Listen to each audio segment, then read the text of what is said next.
Erstmal Servus, schön, dass ihr wieder dabei seid bei einer weiteren Folge von der Kochstunde und heute machen wir es kurz. Es gibt nur einen kurzen Film und zwar zeige ich euch, wie man Crepes macht und zwar das Rezept für den Grundteig. Ja, und da fangen wir gleich mit den Zutaten an. Dann nehmen wir 500 Milliliter Milch, 5 Eier, 270 Gramm Dinkelmehl, Salz und zum Schluss dann noch 50 Gramm zerlassene Butter. Das sind die Zutaten, die man eigentlich braucht. Die Butter ist aber der Unterschied im Vergleich zu Pfannkuchen, denn die Pfannkuchen, die brate ich immer mit Öl an. Hier bei den Crepes brauche ich kein Öl für die Pfanne, da reicht die Butter aus, die schon im Teig dann enthalten ist. Weiter siebe ich das Mehl nicht hinein, das ist einfach für mich Schnickschnack. Ich gebe das Mehl hinein und mixe es so lange, bis keine Klumpen mehr da sind. Ganz einfach. Und mit dem Schöpflöffel schaue ich immer, ob der Teig schon die Konsistenz hat und wenn nicht, gebe ich dann nochmal ein bisschen Mehl hinzu.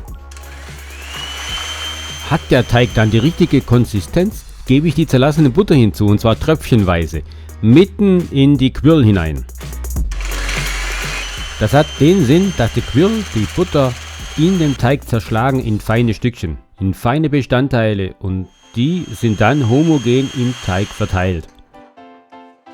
So, jetzt habe ich den Teig für eine halbe bis eine ganze Stunde stehen lassen und dann kann ich ans Werk gehen und Crepes herstellen. Mit meinem Crepe Maker.